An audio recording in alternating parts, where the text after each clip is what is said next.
and let us all do we can to build a better future.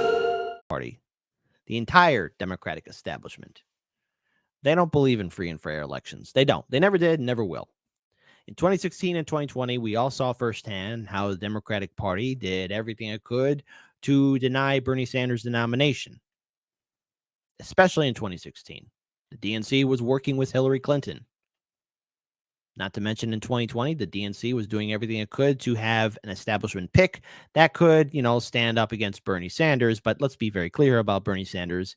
He was a cuck and was more than happy to bend over backwards for the Democratic establishment. And that's how his good friend Joe Biden became the nominee. Plus, we could thank Obama for making that phone call on that dreaded Super Tuesday. And now here we are. But there's only one person to her credit. And again, she did also endorse Biden. Let's be very clear on that. She didn't tell her supporters to do that, but she endorsed Biden because she, like all the other Democratic candidates, did endorse and sign that piece of paper that they would support whoever the nominee will be. But I will give credit to Tulsi Gabbard that she still talks about the 2020 primary. And the 2020 primary was doing everything it could to smear Bernie Sanders, Tulsi Gabbard, Andrew Yang, and yes, even Marianne Williamson. Now, whatever your thoughts on these individuals, that's your own thoughts. But I will give credit for Tulsi Gabbard to acknowledging the fact that the DNC and corporate media will do everything it can to smear a progressive candidate, a third-party candidate, independent voices, dissenting voices, and the DNC, as I said before, already pick who their nominee will be behind closed doors. Controversial statement here. The 2016 Republican primary, Trump was more democratically elected to be the nominee than was Hillary Clinton. So I'll pull up this video of Tulsi Gabbard. She was on Fox News recently talking about exactly what is wrong with the DNC. The DNC, again, follows a three-step plan to eliminate candidates who don't conform to DNC directives. Ignore/black out, smear, discredit, and if people still take you seriously, weaponize all resources to spread baseless lies. They did it to me in 2020, and look, they'll do it to RFK Jr., which they will, and they'll also do it to Marianne Williamson and whoever else will challenge the Biden-Harris campaign of 2024. Again, I'm not going to waste my time and energy saying, maybe this time around we can reform the DNC. No, that's been done. Cenk Uygur and Kyle Kalinske tried that with Justice Democrats. Brand new Congress tried that. Our Revolution tried that. You cannot reform a sick system. So let's talk about it. Let's play this video. What's happening to Kennedy? Harris, it's interesting because it's clear there's a three-step plan that the DNC follows when they want to deal with somebody that they don't want voters to know about. Step one is they try to ignore. This is exactly what I experienced in 2020 when I ran for president of the Democratic primary, and they're doing the same thing to Kennedy. Ignore him. Pretend he doesn't even exist. That doesn't work, and they have to pay attention. Number two, seek to smear and discredit. As you just said, Biden themselves have said is their plan to try to discredit him. The Washington Post a couple of days ago just did this lengthy piece throwing everything but the kitchen sink with baseless accusations and lies and all of these things on Kennedy so that they can plant that seed of doubt and concern in voters' minds.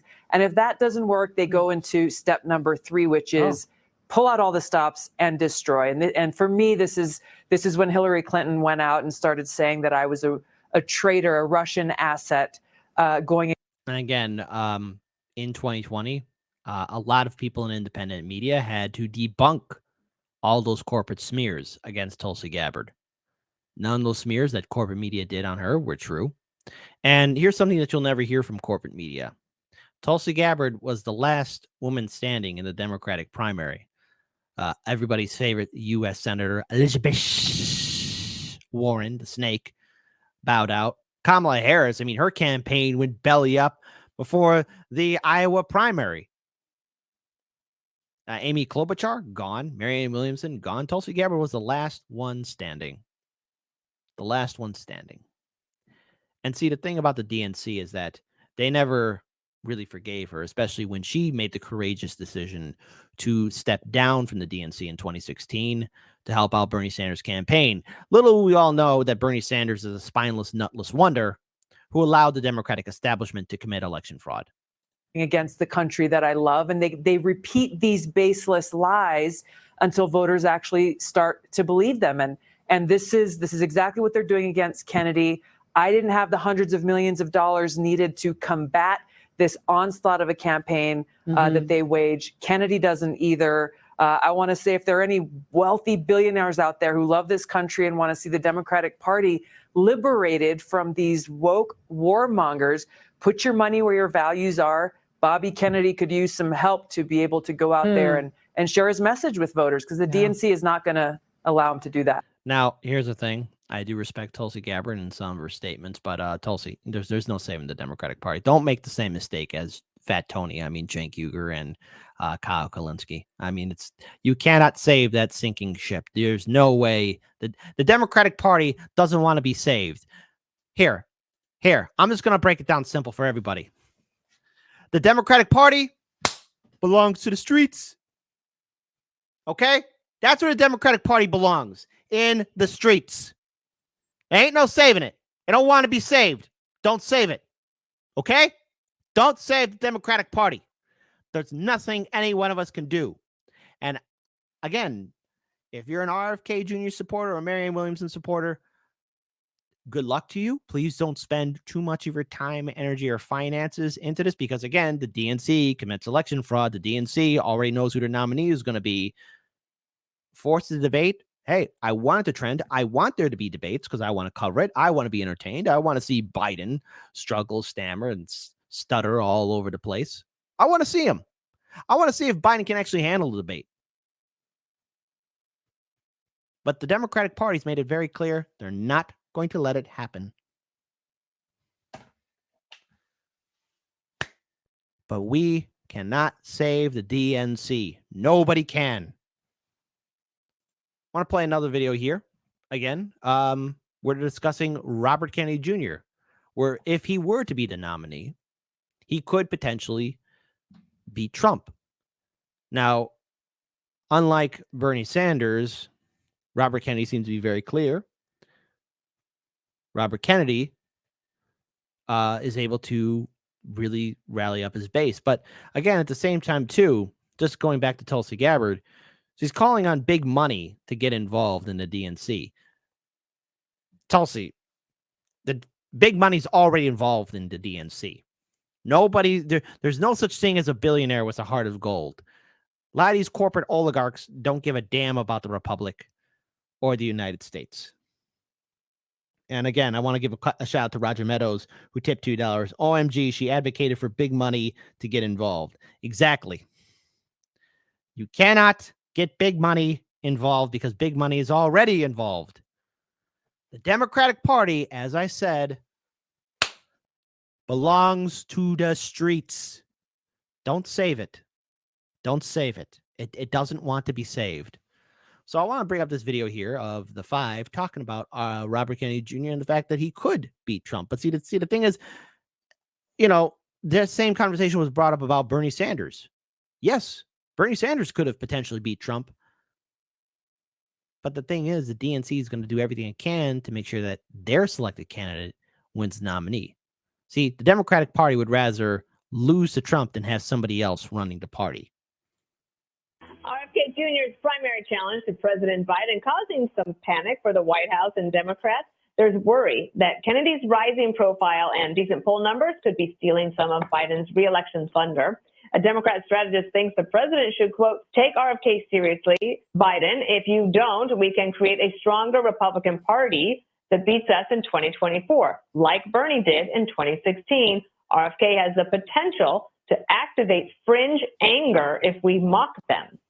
And just this week, the Democrat candidate showing up at the border. This is a humanitarian crisis because of the understanding across the globe that we now have an open border here. There are people being drawn here. They're being abused. There's all kinds of just horrific, terrible, terrible stories. And this is not a good thing for our country.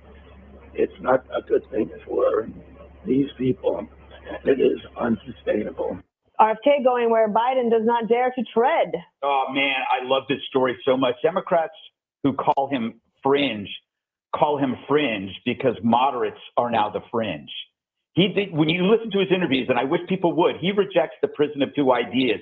He wants to move past the us versus them mentality. This is something that Biden had actually weaponized. He pits people against each other. This guy wants to get away from that. He's persuasive enough to make you revisit your stances. You have to call out the elephant in the room, his voice. You know, how can you win with a voice like that? Easy, because he forces you to listen to him. Think about how Joe Biden sounds so breezy and effervescent and says nonsense, just nonsense. This guy struggles to speak, and every single word he says matters. Democrats shouldn't be jittery. They should be joyful. They should hope Joe Biden steps down and this guy becomes their nominee. Oh, Fox News, I got to stop you there. Come on. Look, we've all been through this before. We've all seen this show before. The Democratic Party is going to rig the primary. All right. Now, again, anything can happen between now and the first primary state. But again, Joe Biden is a very old person. Now, whether or not he still remains active and has the ability to still move around is yet to be seen. But in regards to Joe Biden, if he were to step down and not run, the DNC is going to pick whoever else they want to be the nominee, be it Gavin Newsom, God help us, Kamala Harris, Amy Klobuchar. Everyone get ready to duck down. Pete Buttigieg. Again, the DNC has all their weight on the scale. They're going to do everything they can to control the narrative. So Tulsi Gabbard is correct that the DNC is going to smear RFK Jr. and Marianne Williamson. Yes, they're going to get smeared. They're going to get kicked around. But nobody, especially big money, wants to change the system as it is.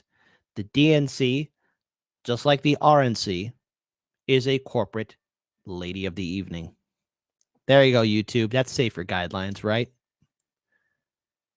The DNC will take big money from big pharma, the healthcare insurance industry, big oil, the military industrial complex, banks, Wall Street executives, hedge fund managers, because they control who they want to be as the nominee.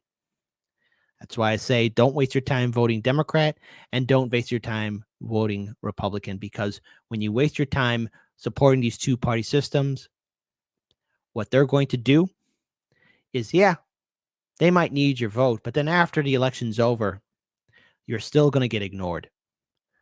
Now more than ever, we need to start building a movement and break away from the two-party system.